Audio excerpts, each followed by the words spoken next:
Yo, what's up, guys? What is going on? Welcome back. Hope y'all are doing well. Chelsea versus Brighton. Amazing performance by Cole Palmer.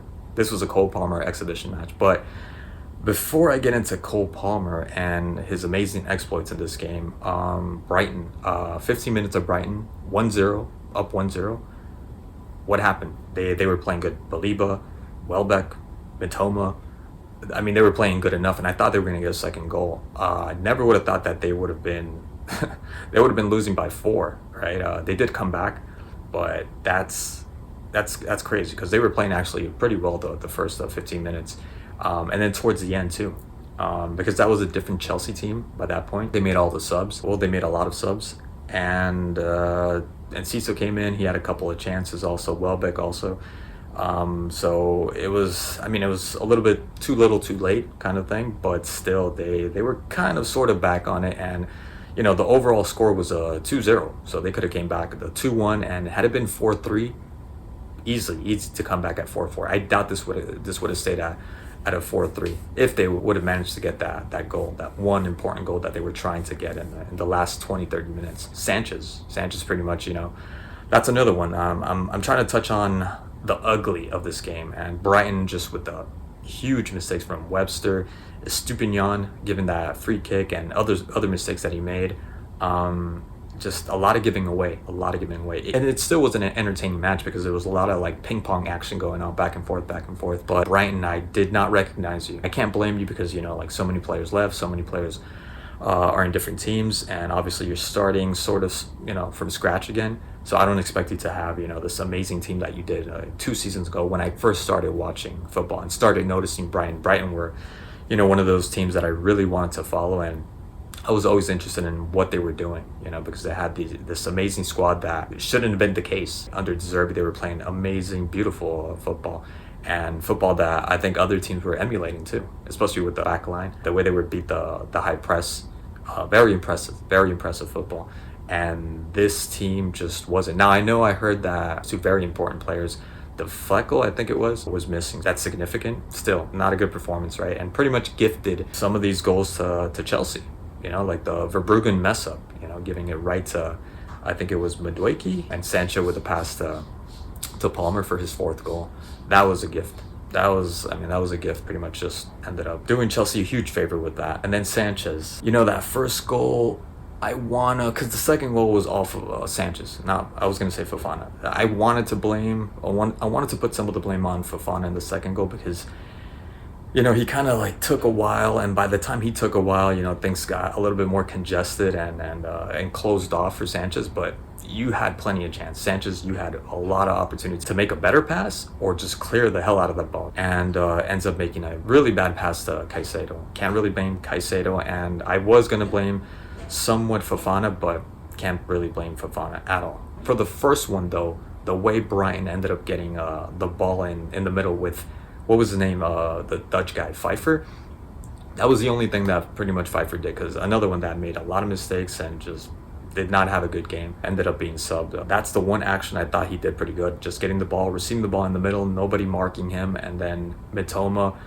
passing it, and then the center, and Caicedo, look, I know he wasn't like completely with his back towards the Brighton goal, and that's why he gave it to Colwill, but he took way too long in that amount of time, in that amount of space too, to be able to give it to Colwill, and then Colwill ends up hitting someone deflected, and yes, Sanchez, horrible timing on that ball. I don't know what the hell was going on. You could have just stayed in your goal line and you would have been fine.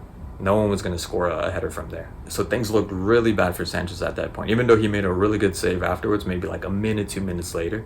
But yeah, that was all Sanchez, yeah, unfortunately. But I got to say, the first one, to me, Caicedo could have done a better job. Colwill also could have done a better job. So I wouldn't put the blame entirely on Sanchez. If you don't agree with that, hey, that's fine, man. That's your opinion. That's my take. And then Cole Palmer came in. What happened exactly to Brighton? Well, Cole Palmer happened to Brighton because he ended up getting a chance that ended up hitting the post. Really good pass by Enzo. Hits the post, and the second one, I think it was like 2 minutes later. Too bad it was an offside. Really good finish though, and the second pass also being from Enzo, and the really good finish from Palmer, and unfortunately offside, obviously, and it was a clear offside.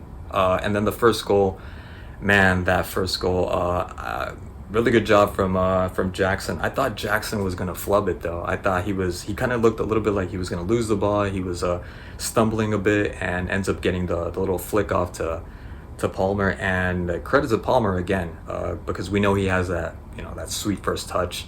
And because I thought like maybe there was a chance, but again, never doubt Palmer. But just sometimes, he could just be a little bit nonchalant about things, very flippant, when he's finishing, which helps him out, but sometimes it could work against him, and ends up getting his first goal. And then the second one, look, the penalty. So Sancho, which by the way I thought had a good game. So just sometimes Sancho tries to, every time he gets the ball, he wants to make things look embellished, like pretty, right? Something has to happen, something artsy. I don't know. He has to be crafty or try to be crafty. But I thought he did well. Took out his marker, ends up making the hook in, and then the 1-2 with Enzo, was that a penalty? Because the space was already closed between the two Brighton players, and he just tried to wiggle his way in. Now, from my point of view, I didn't see that because the camera didn't really allow me to follow him. They were following mostly Enzo and then Sancho when he gave the pass, but not his follow through when he was going against the two Brighton defenders. So I don't know. It didn't look like it was a penalty, but that was one really good penalty taken, of course, from Palmer. But yeah, I'm not too convinced of the penalty. But there you go. And then Estupinian getting the foul and the free kick, man. When I saw this, because I didn't catch this game live, I caught it a little bit late, and somebody already told me, yo, you got to check out this game, and Palmer scored this free kick. A thing of beauty, right? Chef kisses, etc., etc. And when I saw the replay, I was like, oh, that was good. But when I saw, as I was watching the game, I didn't realize how far he was from the goal. That was a sensational free kick. That blew my mind. I wish I would have seen that live, unexpected, and had nobody told me. Brand spanking new. Beautiful, absolutely beautiful. What a free kick. Absolutely amazing free kick. This guy, I mean, what the hell, dude? And I wouldn't say I was one of the naysayers, but I was saying, and I was trying to warn people about, not so much warn people, but I was just telling people that, last season at the end, he was kind of like, his form kind of dipped, and I didn't think he was going to have that great of a season. Now, the season just started, and a lot of things could happen. Maybe he scores 4 goals, and then later on he doesn't do much towards the end of the season, halfway through the season, right?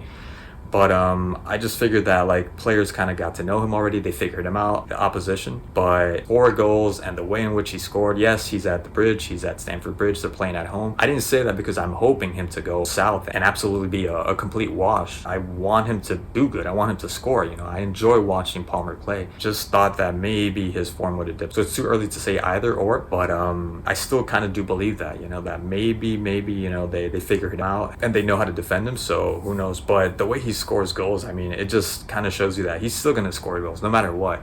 In the last game against West Ham, he was pretty much absent in that game. It was almost invisible. Then he comes, this game, he's scoring 4 amazing goals, right? And then the goal, I think that was the one with the goalie, right? That Verbruggen ends up giving the ball to, was it Madueke or Enzo, I think? And then Sancho ends up giving it to Palmer. And again, that touch, left foot touch. And I think that's why, because it was on his right foot, the one that Caicedo in the second half ended up passing it to him, intercepting and then passing. That was his right foot, so maybe it's because of that. Jackson you had, I mean, are we going back to that Jackson really? I hope not, I don't think so, but I did see a little bit of, last season Jackson. He reared his ugly head in this game towards the end, because he did have opportunities. That ball that went all the way up to the stratosphere, and somehow I didn't think he was going to be able to controlled it really well. Took one glance at the goal to see where it's at. I get it, sometimes you got to do that, but a top striker just knows exactly where he's at, where he's positioned, and by the time he did that, everything closed off and he missed his chance. And then the Pedro Neto chance ended up giving him this beautiful ball, and you got to connect to the goal. At least, like I always say, at least hit the target, especially the way things were going in this game, the momentum, everything's going well. Everything's in place for you to at least hit the target, at least. Most people are going to say you got to score that. You end up hitting it outside, kicking it outside. So what can I say? I mean, you had your chances. And then there was another one. I think it was Palmer giving him this beautiful through ball, and the defender at the end, he ends up making a really good tackle. But again, because he kind of hesitated, and that's when I think he let out this like roar, like like just frustrated. And you could tell when they subbed him, he was really, really pissed off. And sometimes that happens, as a striker.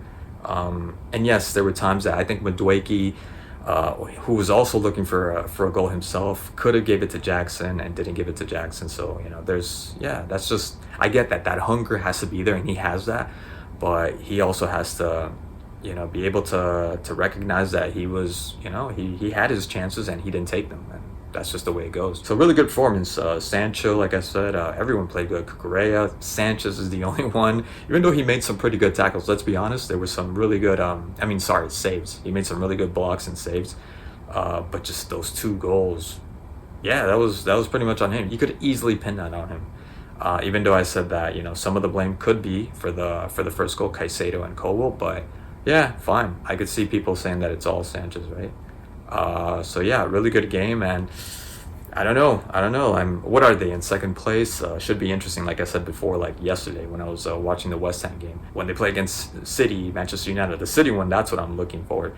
I'm looking very forward to that one. But I also feel, like I said from last season, that it's not going to be the same. Maybe not. Maybe it'll be better because this time Chelsea will beat City, because City, they look a little shaky, just a tad shaky, And I mean, look at Chelsea. Chelsea look revamped. They look like a completely different team. They got a facelift. They're a completely different team, like almost unrecognizable. Let's be honest. Malo Gusto. I'm starting to like Malo Gusto. Enzo also had a good performance. Man, the only one I feel for, really feel for, is Mudryk. I heard that they're going to try to sell him next year, because he comes in and I always see Neto, and I'm like, that's the kind of performance that you should be having. It's not like Neto's blowing things, he's playing this impeccable football, right? But he's doing his job. When he comes in, he takes care of stuff. He shows why he belongs at Chelsea, and Mudryk just doesn't have that. Anyways, guys, thank you so much for watching. That's all I got for today, and I'll see you guys in the next video. Peace.